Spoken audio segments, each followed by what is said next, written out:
Assalamualaikum warahmatullahi wabarakatuh.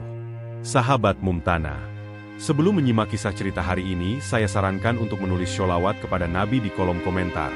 Semoga sholawat kita menjadi penolong kita kelak di padang mahsyar. Kami doakan semoga kalian mendapatkan rezeki yang barokah dan diberi kemudahan oleh Allah Subhanahu wa Ta'ala dalam menjalani kehidupan sehari-hari. Kerudungku tersentak kasar, hampir terlepas dari kepala, membuat leherku terekspos di depan puluhan pasang mata yang langsung menatap sinis. Ruangan yang semula ramai seketika sunyi. Bisik-bisik dan tawa kecil terdengar menusuk telinga. Aku, Nadira, hanya bisa berdiri kaku, menahan panas yang membakar pipi dan hati. Memalukan keluarga, bentak Bu Renata, ibu mertuaku, dengan nada tajam yang tak menyisakan belas kasihan. Tatapannya dingin seperti es, menyayat harga diriku di depan semua tamu. Aku menggigit bibir, menahan air mata yang nyaris jatuh. Di sekelilingku, para tamu pesta berdandan glamor, seolah sedang menonton drama kelas bawah di tengah pesta mewah. Namaku Nadira, 25 tahun. Aku bukan siapa-siapa sebelum menikah dengan Arka, putra sulung dari keluarga terpandang. Hidupku sederhana, sangat jauh dari gemerlap dunia suamiku. 3 tahun kami menikah, tapi aku tak pernah benar-benar diterima. Bagi Bu Renata, aku adalah noda. Bagi Laras, adik iparku, aku bahan ejekan. Bagiku, kesederhanaan bukan aib. Aku bangga dengan hidupku. Tapi bagi mereka, semua yang tidak bermerek dianggap sampah. Hari itu, aku diundang untuk hadir dalam perayaan ulang tahun emas pernikahan Eyang Haji dan Eyang Putri. Namaku tercetak di undangan, bukan sekadar tambahan. Kamu bagian dari keluarga ini, kata Arka pelan, menggenggam tanganku. Tapi jauh di dalam hati, aku tahu, ini bukan sekadar undangan. Ini ujian. Dan mungkin, ini awal dari semua yang akan berubah selamanya. Langkahku terasa berat saat memasuki aula pesta. Lampu gantung kristal bergemerlapan, dentingan alat musik klasik mengalun lembut, dan meja-meja dihiasi bunga segar serta peralatan makan berlapis emas. Tapi semua kemewahan itu justru membuatku merasa asing. Gamis polos berwarna biru muda yang kupakai terasa salah tempat di tengah tamu-tamu yang mengenakan gaun rancangan desainer ternama. Aku sempat merapikan kerudung, mencoba menyatu, tapi tatapan sinis sudah lebih dulu menyambutku. Ya ampun, kamu beneran pakai baju itu?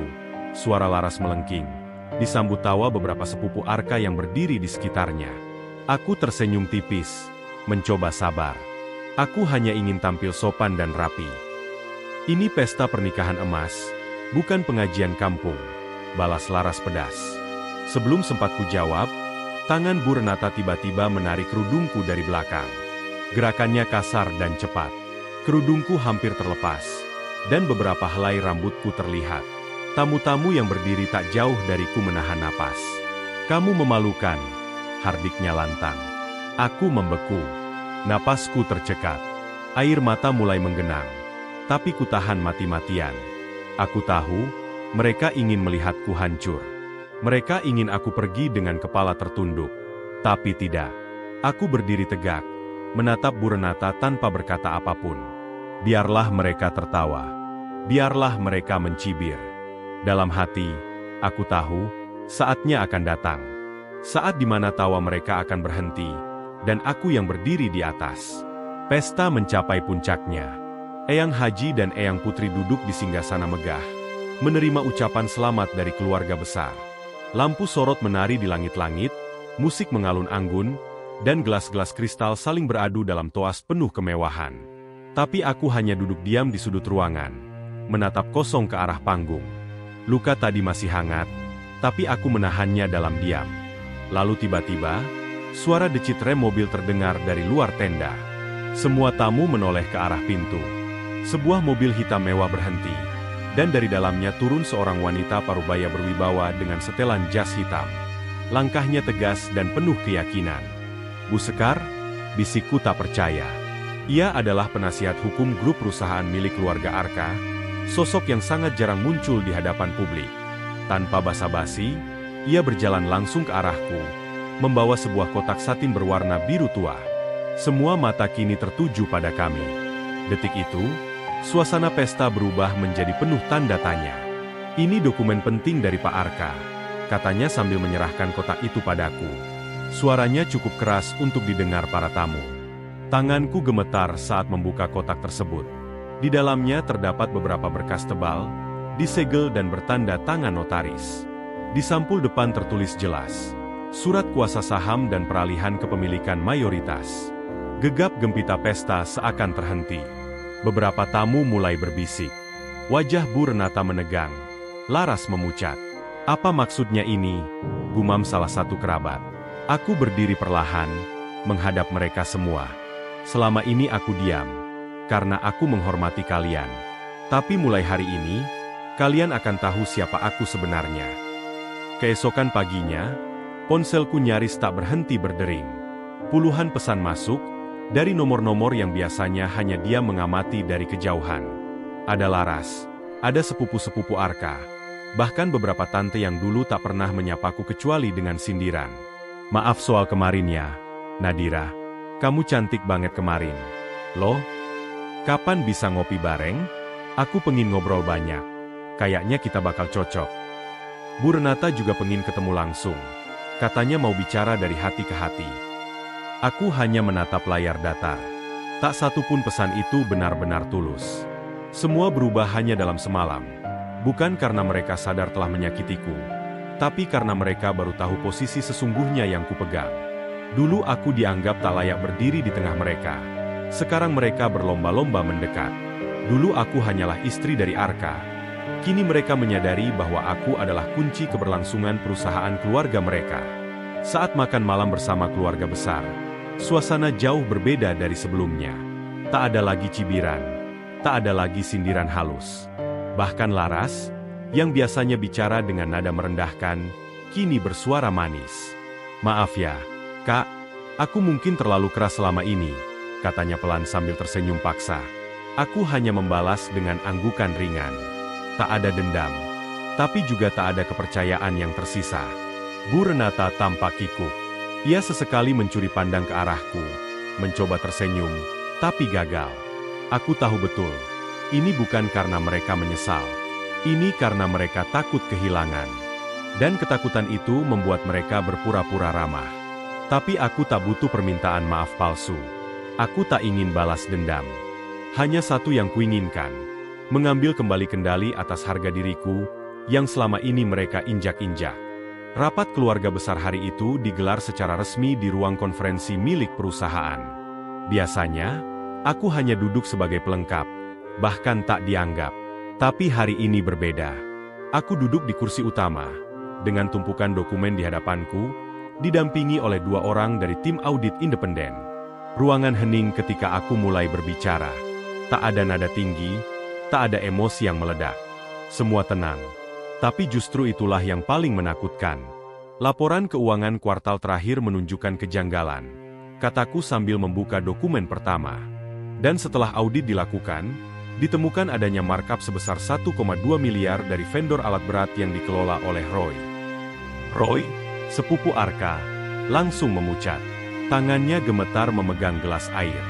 "Itu pasti kesalahan pencatatan," ucapnya terbata. Aku tak menjawab, hanya membuka dokumen berikutnya. Liana, pengeluaran fiktif atas nama promosi event perusahaan di Bali, padahal tidak ada acara apapun di tanggal tersebut. Total nilai, 850 juta rupiah. Liana nyaris tersedak. Bu Renata menoleh panik ke arah mereka berdua, sementara Laras menunduk dalam-dalam. "Aku tidak datang untuk mengancam," lanjutku. "Aku hanya menunjukkan bahwa sistem yang kalian kelola selama ini rapuh dan penuh kepentingan pribadi. Aku tidak akan menuntut. Tapi aku ingin kalian tahu, semua yang kalian banggakan bisa hancur jika masih bersikap angkuh dan menutup mata." Tak ada suara. Hanya dentingan jam dinding yang terdengar di ruang besar itu. Aku menutup map terakhir. Aku tidak datang untuk berkuasa. Tapi aku datang untuk membuka mata kalian. Bahwa perempuan yang kalian hina, justru satu-satunya yang menjaga kehormatan keluarga ini tetap utuh. Setahun berlalu sejak rapat keluarga itu. Banyak hal berubah, Tapi aku tetap menjadi Nadira yang sama. Setelah memastikan struktur keuangan perusahaan dibenahi dan jabatan-jabatan penting diisi oleh orang-orang berintegritas, aku mengundurkan diri dari manajemen. Keputusanku mengejutkan mereka. Tapi aku tak pernah tertarik pada kekuasaan. Aku hanya ingin membuktikan sesuatu, bahwa harga diriku tidak bisa diinjak, dan bahwa diamku bukan karena lemah, melainkan karena aku menunggu waktu yang tepat. Kini aku hidup tenang bersama Arka di rumah kecil kami yang penuh kehangatan. Kami fokus membesarkan anak pertama kami, Zayan, yang baru lahir 3 bulan lalu. Tangisannya di malam hari lebih berarti daripada rapat-rapat panjang atau sorotan lampu pesta. Dan di suatu sore yang hangat, kejutan itu datang. Sebuah mobil berhenti di depan pagar. Dari dalamnya turun sosok yang dulu membuat hatiku tercekat setiap kali mendengar suaranya. Bu Renata. Tapi hari itu, ia bukan ibu mertua yang angkuh. Ia datang membawa rantang makanan dan senyum yang tak lagi sombong. Matanya sembab, napasnya berat. Ia berdiri di depan pintu rumahku, bukan dengan nada tinggi, tapi dengan suara lirih, nyaris bergetar. Nadira, maafkan ibu. Ibu terlalu buta untuk melihat siapa kamu sebenarnya. Aku tak menjawab langsung. Aku hanya membuka pintu dan mempersilahkannya masuk. Tidak dengan dendam, tidak dengan kemarahan, tapi dengan hati yang lapang. Karena aku tahu, balas dendam tidak akan menghapus luka.